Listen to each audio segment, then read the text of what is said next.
those, according to tiny sounds like a neurotransmitter and cell sounds, tiny volumes, that will advertise what your illness is to the rest of your body. And that's how your body knows. And take me back to your question again. I have tinnitus in my head, and I've had them always. Okay, so listening to these other little sounds in your ears was a fast-track way for ascended master Tibetan monks, for ancient Egypt priests, to elevate their consciousness. But that's different than tinnitus. Tinnitus, I don't have a real quick and easy answer for tinnitus, other than there's many causes. Like LitaLee.com has great stuff for tinnitus. L-I-T-A-L-E-E. The other one has good stuff for tinnitus is Dr. Alfred Tomatis. His website is tomatis.com. And he retrains the cilias in your ears. The ear hairs? Like in your hair, Jim? Okay? Okay, thank you. So It's we already 10:32. excuse me? It's 10:32. Okay. All right. I'm Jill Mattson, and I spent 25 years studying antiquity and ancient mystery schools, and I love music, and I'm a musician. So anytime I found anything about sound and music, I wrote it down. And lo and behold, thousands and thousands of years ago, people were more telepathic, they were more intuitive, and sound and music was not entertainment. It was used for growing crops, fighting the warriors, tuning into an animal so you can aid the hunt, to produce rain, to alter the elements. It was used for rehabilitating criminals. I mean, all kinds of things, but it was not, it did not have the little importance that it does today as just background entertainment. It was a tool. Because they didn't need to, if you're telepathic, you really don't have to rely on words to communicate. So you start using your voice and words for different purposes. And as throughout the ages, when you go to these different wonderful societies, like the Egyptians or these great fabulous mystics, they all had different sound and music techniques to elevate their consciousness, meaning improving the quality of their thoughts, maintaining positive nature and balance in their emotions and health. So if you raise your consciousness, a byproduct could be getting rid of your cancer. So I researched these sound and mechanisms for 20 years.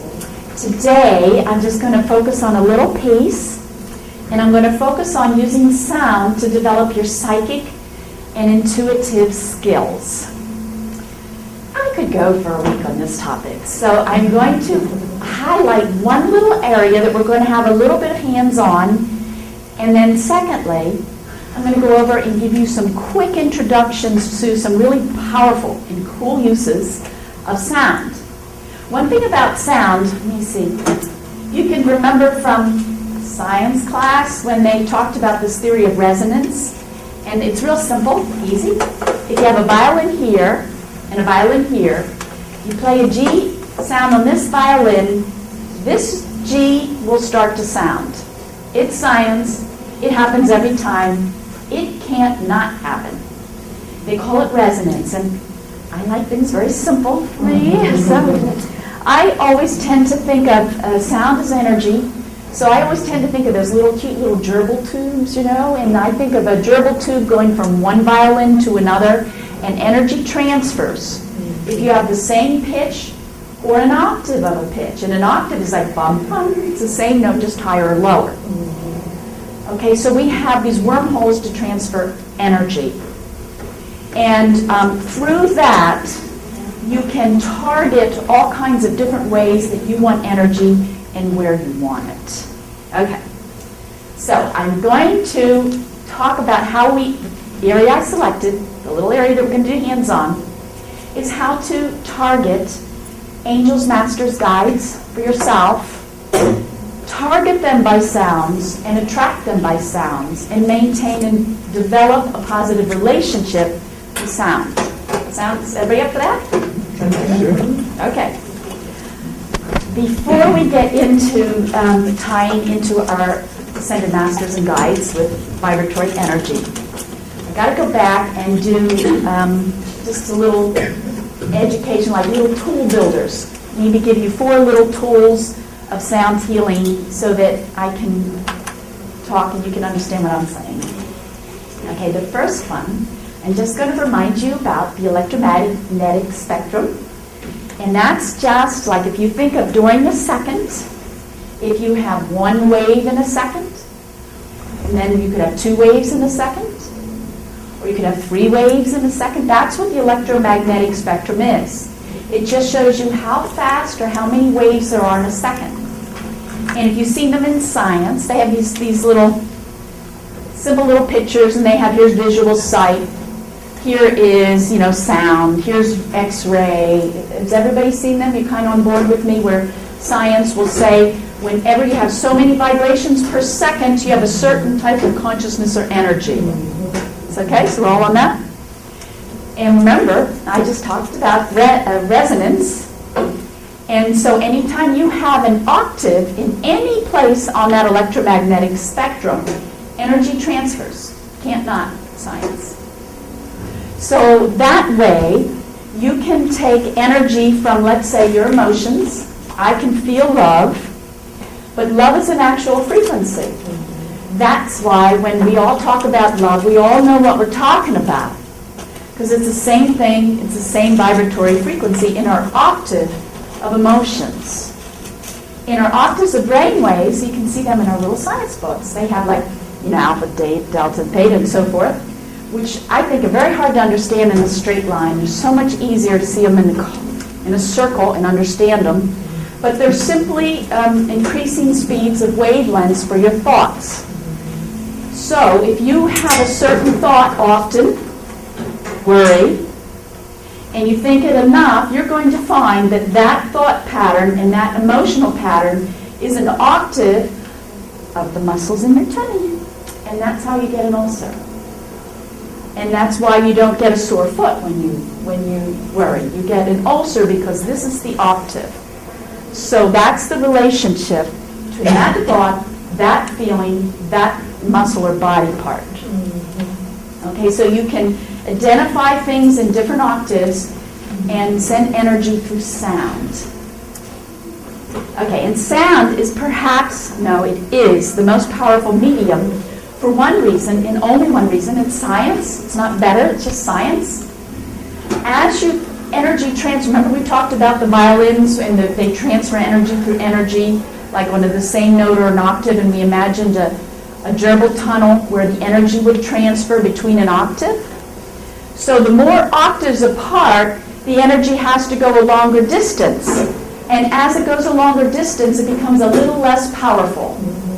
So where you're going to get your most powerful oomph of energy is in the same octaves as our physical body, our emotions, and our thoughts. And that sound, that's why music and sound is very powerful. We are simply unaware. We're simply unaware of its profound influence. Okay, one more thing before we do our little pre-course. And so we talked about resonance, the electromagnetic spectrum. Two more. Entrainment, science, it happens every time. If you have a big clock right here going tick, tick, tick, and you got a little one going tick, tick, tick, tick. In about 10 minutes, this little guy is going to be going tick, tick, tick. It's science, simple, easy, happens every time. The stronger vibration overcomes the lesser one. And this is the idea behind the Hermetic magic, so as above, so below. If you tune into heaven and angels and masters enough, their frequencies is stronger, and soon you start to vibrate just like they do. Okay? Alrighty, now one final little item that we're going to learn before we get into the hands-on sound healing stuff is about octaves and complementary colors. In ancient times, all throughout antiquity, music and sound was not selected because they liked it. They would look at the mathematics underneath it. And one way to do that is we just talked about it. Well, if you have 1 cycle per second of sound versus 2 cycles per second or 3, you can count those numbers of cycles per second and you get a numbering system. And thousands of years ago they were using this. And then you can think of just our simple mathematics. Let's say you have a cancer cell. You can figure out what is the frequency of the cancer cell. Think of the cell. You know how they show the little pictures and then you see them kind of breathing like jellyfish or something? You ever seen that, like a cell? Well, if you can imagine a little cell wall going back and forth, you can measure how it goes back and forth. And then with physics, you can figure out what frequency it is. Okay? Because anything like a little wave is going to create a vibration. Every vibration is going to have a frequency. So I'm just making this up. Let's say we get this little cancer cell. It's going 10 cycles per second. So now if you were to have 10 cycles per second, and you were to expose it to 1 over 10 cycles per second, 10 times 1 over 10 cancels out. Again, science, all waves in close proximity, they combine. Can't not happen. So we think we're separate and we're separate from our environment, but that's not so. Little tiny frequencies are coming in us and at us, and we're absorbing them all the time. We're all absorbing each other's frequencies in this room. It's just subtle little difference, so we're not as conscious of it. It's why you walk in a bad place, you can feel if it's the air, you can cut the earth with a knife. If someone's happy, you can feel it, because these little frequencies go around us. Taking it one step further, in this particular book, it shows how you can break your voice. This is Secret Sounds, one of my books. You can break your voice into component pitches, and you can see what pitches that you are missing and so forth. You can see your digestion process. You can see the argument you had last night. You know, you can see the different pitches of different things. So then if, like, I were to play the frequency of a vitamin, and then you take a before and after, a snapshot of what's in your body, you can see you absorb that sound. So it's not only what we eat, it's what we expose ourselves to listening. Okay, so now I'm going to get into this bit we talked about of cancer. So Royal Rife was a doctor in, I might have the dates a little funny, but 1920, 1940, some 30s, okay, close. And he came out with these Rife machines. And this is exactly what he was doing. He was using special magnification, looking at a cancer cell, measuring how a live cancer cell, how it breathes, coming up with its pitch, exposing people to the reciprocal, and he canceled it out. He was getting 800 out of 800 cases of cancer cured, and I do believe he was ruined by the AMA. Exactly. You know, it's a threat to big business. So. But his technology is very important.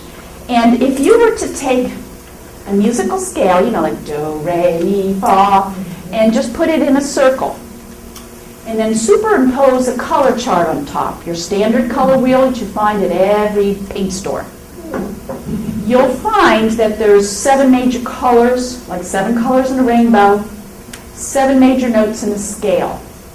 And when you do your varying hues, there's 12 major hues in a color chart, 12 halftones in an octave. So you can superimpose them. And when you look at this color chart, you look at one little pie segment, and then you look across the chart at another pie segment, you're going to have your complementary color, like red and green. Red and green are reciprocals, and they cancel each other out. So if you had everything is going to have an octave in the octave of sight. So every disease, every color, every emotion is going to have an octave in sight. So it's going to have color that's associated with it. So like if you had an illness that was associated with C or red, then you could help yourself just subtly each time you were green. Okay, so because you ingest frequencies. And it's very important to know that the complementary color is what balances you. Okay, are we all on board? Have I been clear? Okay, everybody got it? Could you elaborate on one thing? Sure. What color goes with each note of the scale? I have that in this book. Okay. What is the name of it? Secret Sounds. You have that? Yes, it's at my booth. It's 723. Orange is D. Orange yellow is D sharp. Yellow is E. Yellow green is F. Green is F sharp. Green blue is G. Blue is G sharp. Blue violet A. Violet A sharp. Violet red B. Red C. Orange red C sharp. Okay, so now we're going to go on to the little portion where we're going to talk about how we can use sound and vibratory energy to contact ascended masters and angels. Step one is we're going to figure out what is our component pitch. Each lifetime on Earth, we come in to learn certain lessons. And I believe in part we do that by selecting our birth date. Now, I'm not sure when we're conceived, if it's the arrangements of the stars that affect the DNA or it's the actual time we're born, but you'll find that the colors and the pitches that I just mentioned are also associated with astrological signs, because as things move in the stars, okay, it's a ball of motion. And guess what? That makes a vibration, and that makes a pitch. And you can figure that out with physics. It's not terribly hard. And they were doing it 5,000 years ago. Duh, we're just learning. And again, you know, I'm going to list this. So I want you to think of what your sign is. Everybody know the birth sign? Okay. Gemini is a D or an orange. Cancer, D sharp, orange, yellow. Leo, E, yellow. Virgo, F, yellow, green. Libra, F sharp, green. Scorpion, G, green, blue. Sagittarius, G sharp, blue. Capricorn, blue, violet. Aquarius, B flat, violet. Pisces, violet, red, B. Aries, C, red. Taurus, C sharp, orange, red. Capricorn, you didn't mention the note. A, blue, violet. A, blue, violet. Okay. There are many ways to come up with your composite frequency. There is a frequencies of neurotransmitters. Each little cell makes a sound, and they form collective energy fields. Like all the frequencies out of, let's say, your liver, they're going to combine, and you're going to have an overall average frequency for your liver.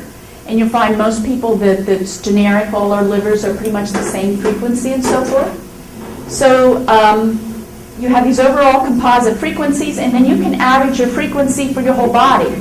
So when you average, just math, average everything together, you're going to come out with one pitch, okay, which is going to relate to one note, to one color, to one astrological sign.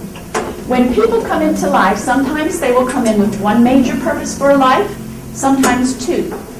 You'll find that whatever your favorite color is often will mimic your life purpose, what you're drawn to, balance, what colors you're trying to balance, what color and complementary color, like red and green. If you're a red, your life purpose is to balance between red and green.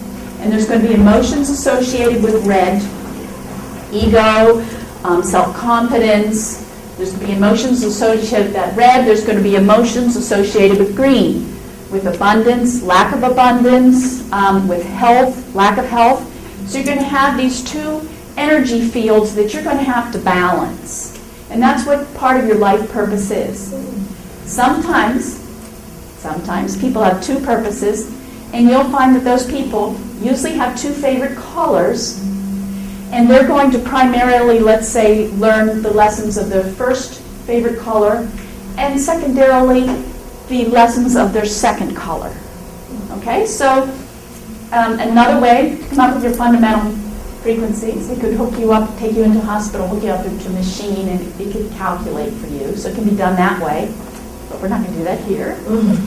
So we're just going to do a general thing, and I'm going to give you one more way to find your fundamental frequency. And that is, if you kind of like, maybe in the shower when nobody's around, you can kind of sing around, and as you kind of change your voice, like, ah, Oh, did you notice I got louder and softer? Okay, my fundamental frequency, I'm going to make with as least effort, it's going to come out louder. I did not start out with energy and then peter off. When I did that, I gave the same amount of energy, but the volume kind of went. Now, where the volume goes down, I don't have that much frequency in my body. I need that frequency. And so it didn't resonate as much, so the volume went down. Okay? But so if you play around, you'll find your fundamental tone is the tone you speak with the greatest ease and the greatest volume. Okay?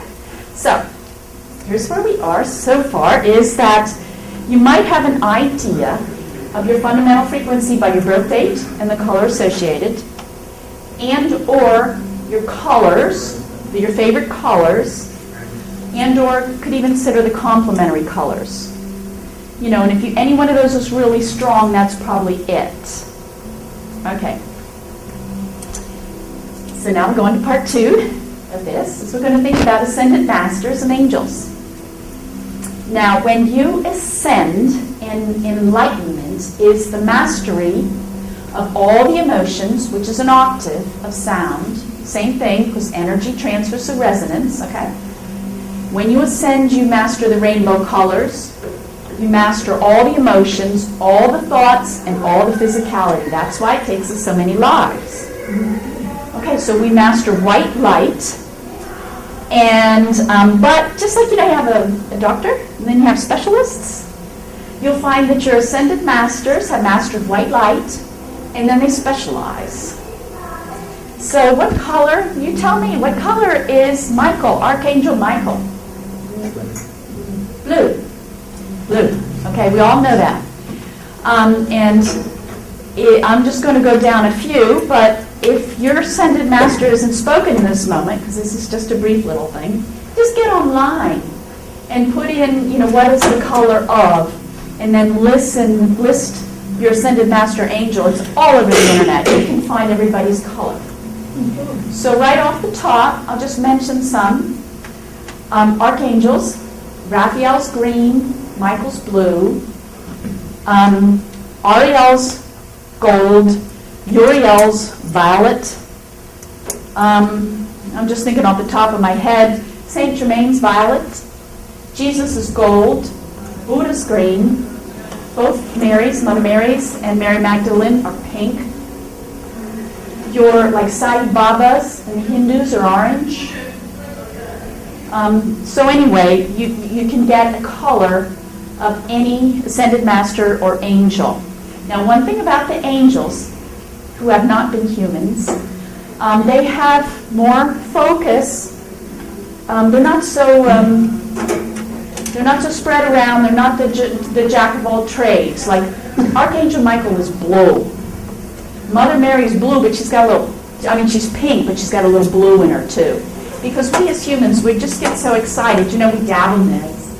And then we like this. And so when you look at our aura, or when we master things, you know, we might master gold and purple, but there's a little blue and a little green. So when you look at the auras, and sometimes they get the colors of these beings from their auras, the ascended masters sometimes have a little more blend. And your higher evolved beings, like your planetary beings, like Metatron or Melchizedek, Sanat Kumara, they have a lot of white light, and even silver and so forth colors. So, one way to do it using our left brain, analytical thinking, is just think about, are you attracted to any ascended master or angel? Do you have a favorite? What color are they? Are they your color? Or are they your complementary color? Sometimes you can come in a lifetime, like I have 2 favorite colors, and I'm a Capricorn, and about, 20 years ago, my whole life just changed. I felt it clicked. I just didn't fit anywhere. Everything changed, and I shifted from one sign to another. I learned my lesson, and I just went to the neighboring tone. I went from an A to a G sharp. And G sharp is writing. And guess what I started to do? Write books. So that sometimes you can look to the right and the left of your birth tone too. Okay, so you might have some ideas of some colors that radiate with you. The best ascended masters and angels in this lifetime for you are going to be your color, or your complementary color, or maybe even one close by. So if your favorite color is blue, I would suggest Michael's a good one for you, and so forth. Okay? Metatron has a tremendous amount of white and some jewel tones. Okay, because once you get into the planetary beings, they're so much further than us that they just have a lot more colors. Okay, so we're going to do a little guided meditation. Y'all up for that?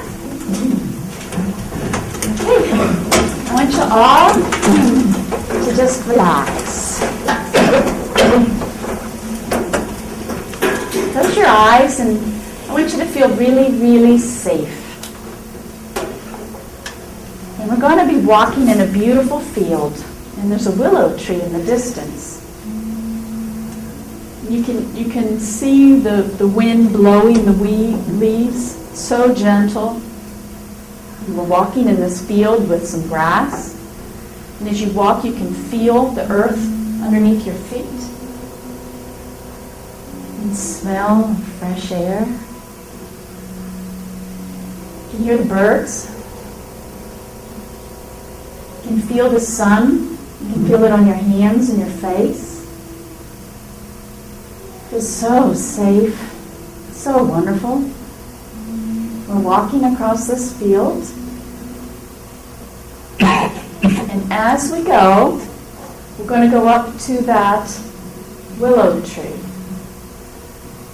We're going to go to the willow tree, and we're just going to sit down with our back to the willow tree. And it's like Mother Earth is like hugging us, like we're in the womb. We're so safe as the willow tree branches seem to surround us in protection and love. Just take nice, slow breaths.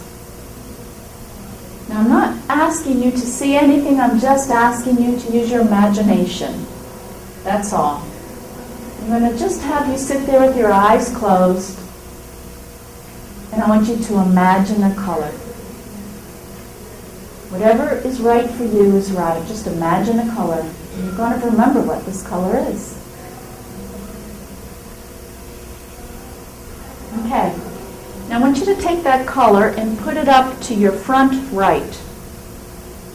Now directly to your right, I want you to imagine, we're going to imagine 6 colors. I want you to imagine another color. See if you see anything. Maybe you'll see a person.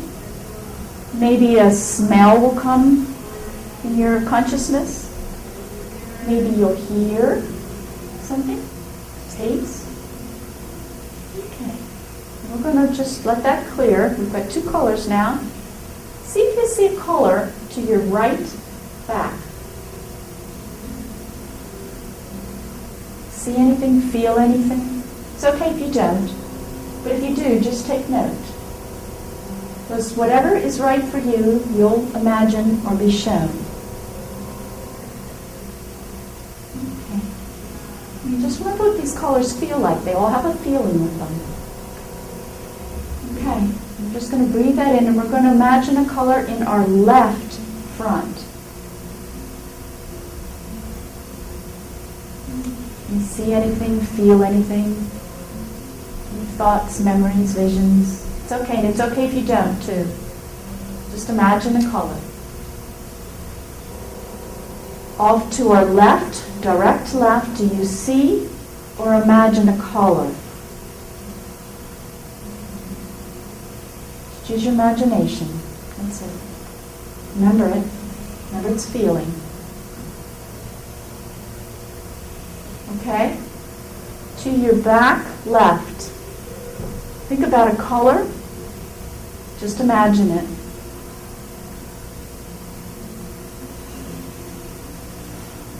Okay, we're just going to do a little summary. Remember, to your back left, what did you see a color? Do you remember the color to your back directly left?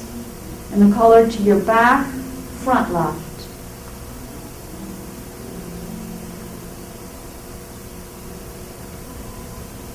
Do you remember a color to your front right? Directly right and right behind you. You're going to remember these and we're going to bring them back. We're going to slowly walk. We're going to take a deep breath and be very grateful. Gratitude attracts ascended masters and angels. So we're going to be very grateful.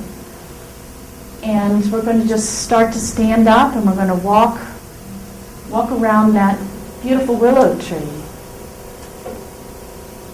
Big breath. And we're going to start to walk out away from her loving arms. And the leaves, so we can hear them and we can still feel them on our feet. But we're starting to walk back to where we started from. And as we do, we're just going to become more and more awake. We're going to get more and more conscious. And you keep walking. I'm going to count from 3 to 1. When I get to 1, you're going to feel better than before. And you're going to remember everything. 3, feeling more and more conscious. 2, more and more conscious. 1, more and more conscious and awake.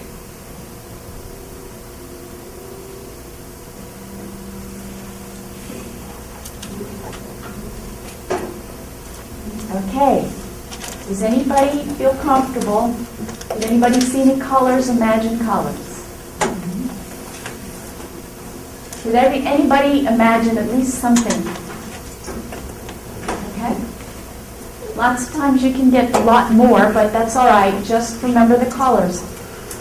What I do with these colors is that I use them as my like pantheon of ascended masters and angels. I have purple, yellow, purple here, and it's Uriel, Ariel, and one I've never heard of, he called himself Umphiel.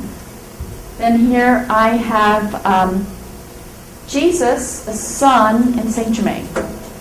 Guess what my colors are? Purple and gold. And so I use that as my pantheon. So the colors that I see in the positions is what Spirit gave to me as my colors, my tones, my emotions, my frequencies, my life path in this lifetime. They're all the same thing. They're all octaves. So then I start, so I've now identified, okay, I'm working with these 6 angels and ascended masters, and there's many ways I can connect with them. I can connect with them by thinking of them. I can connect with them by saying their name. In ancient times, they would say a name of a being over and over and over again. It's like a page. It's like a little subtle energy battle. Every time I say your name, it's like I'm creating a little tiny subtle energy. Think of a telephone line. And the more I say it, the stronger the connection is. So I can say the name. I can wear the color. I can put the color in my house. I can go to the piano. I can sing the notes.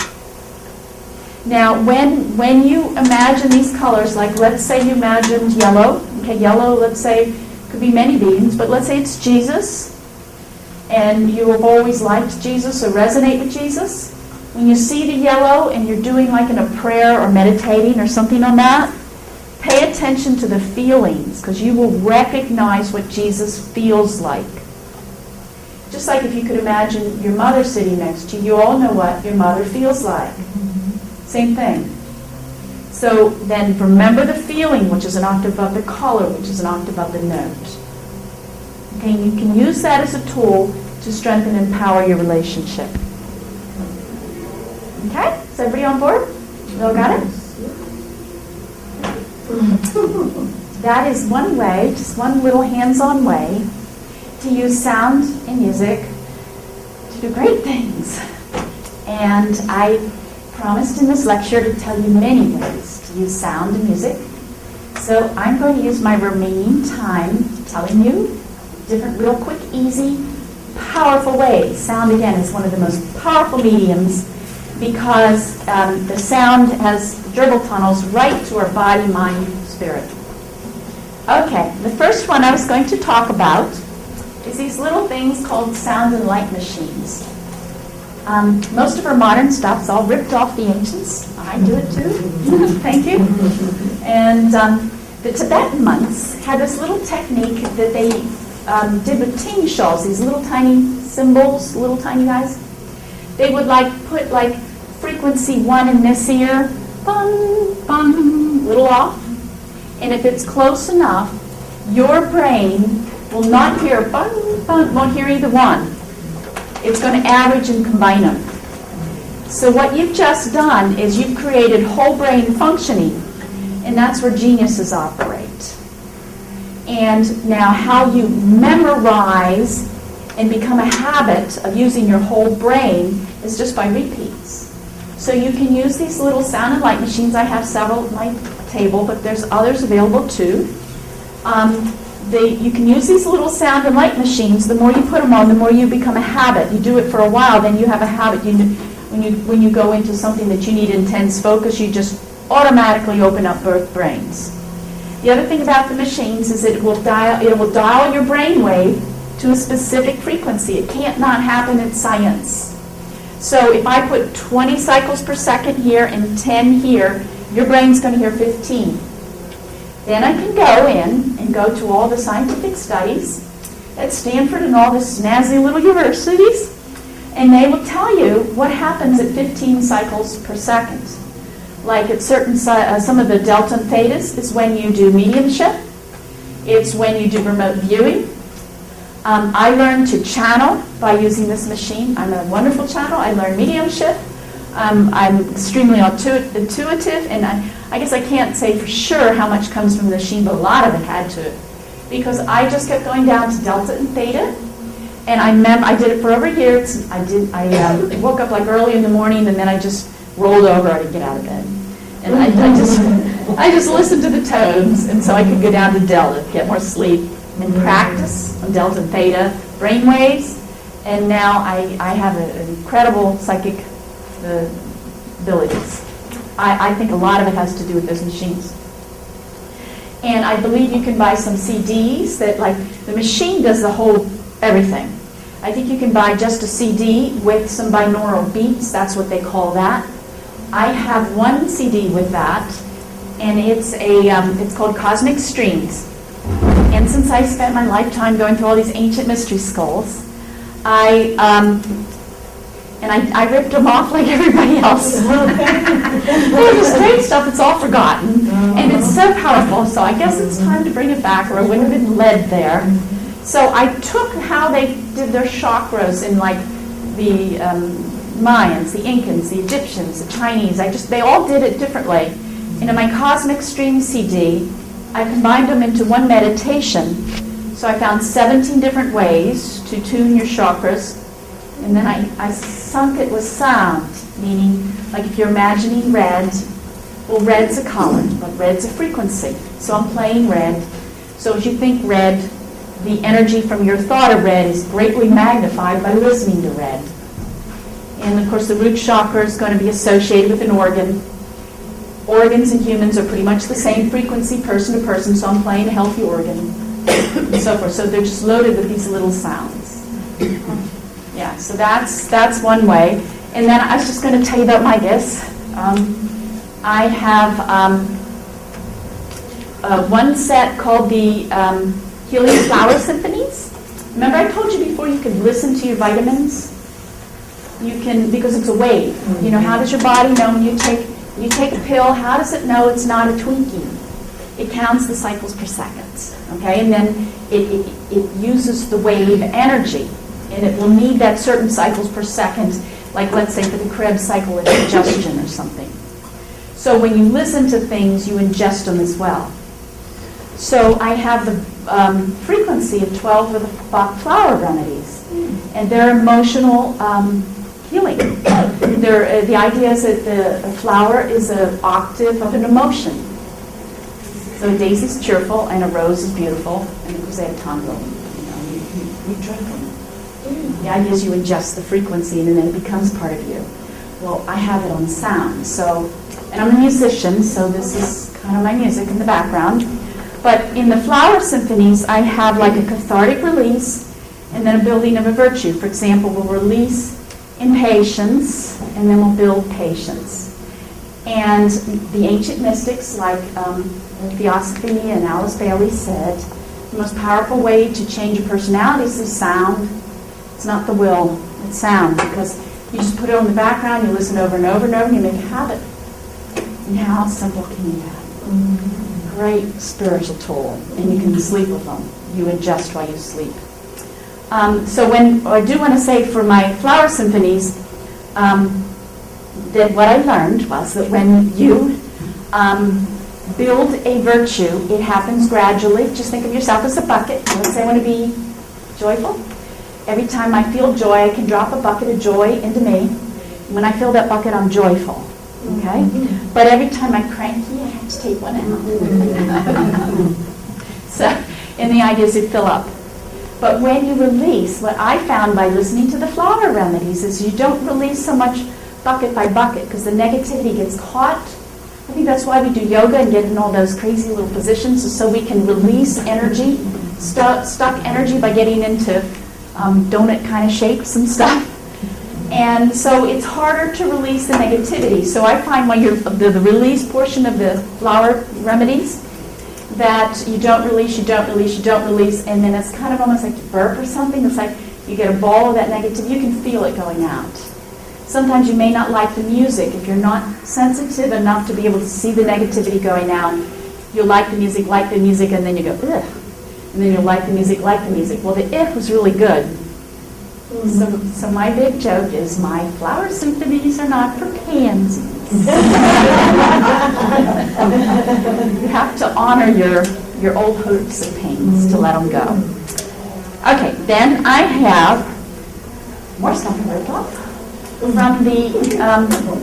everybody on the whole earth did this. I found this all over, South America, North America, all over. Was people listen to the sounds and patterns in the heavens and in earth. They're not listening to music for entertainment. They're looking at the math beneath the music. And I told you one way you could do that by counting the cycles per second. So you can take the Star of David and do geometry, its numbers, and then you can recreate that in cycles per second in tones. So you can listen to sacred geometry shapes. And in fact, people with very significant clairaudience can hear shapes and sounds coming out of shapes. And you can do it with physics. And it's very subtle, so it's below, usually the volume is below our hearing range. So in the big things that they listened to in antiquity was the Fibonacci series of numbers, that spiral that you see in a seashell, that you see in the galaxy. It's maybe hundreds and hundreds of times in your body. It's in a beehive, it's in a flower, it's everywhere. It's like God's favorite. They always listen to it. And it was always the musical scale. And we stopped listening to that as an earth 300 years ago when the equal temperament scale came in. So I put spirals in my Paint Your Soul CD. Then I also found this other scale back with the Egyptians and further. It's called the solfeggio. It's a pattern of 3 6s and 9s when you use another ancient mathematical technique. And it's kind of like the solfeggio and the Fibonacci are the tones that almost create everything. And I'll just give you a quick example. I'm going to think of 2 seeds, a male-female seed, and we plant a seed in the ground hoping to have a plant grow. So the male and the female seed, they each give off a vibration or a frequency, and they're in a little seed pod, the seed. So the frequencies interact because they're in close proximity. Science can't not happen. So as, let's say, the males, I'm making this up, okay, one's 10, one's 5, they do the math, and then the next frequency, it's 11 and 6, and the math is done as the tones combine. They have to combine, it's science. But every now and then you come up and you get an irrational number. So you just can't do a quick math thing because it's irrational, it goes on forever. And whenever that happens, you have a branch off to the right. Because you'll find that branch approximates 5, that irrational number approximates 5. The first one's a little under, the second one's a little over, so you have your first branch off this way. If you do your flowers and your trees, second branch off this way. And they're going to go in that little spiral, third one off here, fourth one off here, and you can figure it out mathematically with tones. So the Fibonacci are the spirals. They're when we're changing and making a change in life. They're very helpful. They help us branch. They help us see different points of view. The solfeggio, in contrast, is like the straight part of the tree trunk. It's when we want to root, when we want to ground, when we have got something good and we want to keep it. Okay? Size of the geocards. SOLFEGGIO. And I have cards with these names on them. Then I have a Deep Wave Beauty CD, and as I'm getting close to 60 here, I did the frequencies of the muscles in your face and neck, because think of the muscle as like a string, like a guitar string.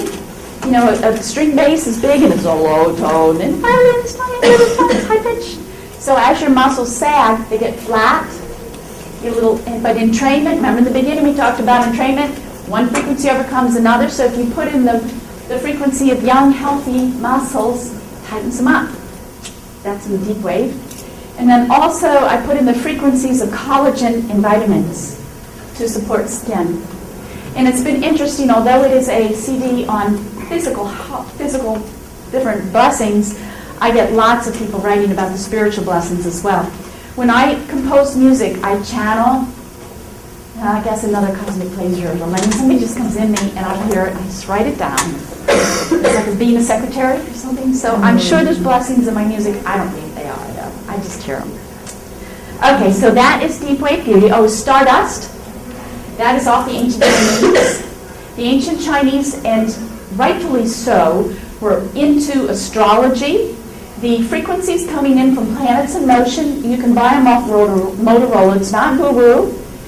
It's science. They come in, if they're below our hearing range, they challenge or help us.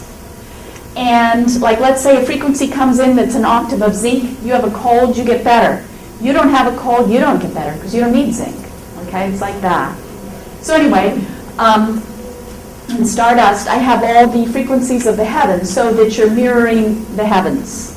And also the frequencies of the elements, carbon, hydrogen, oxygen, and nitrogen. Let me see.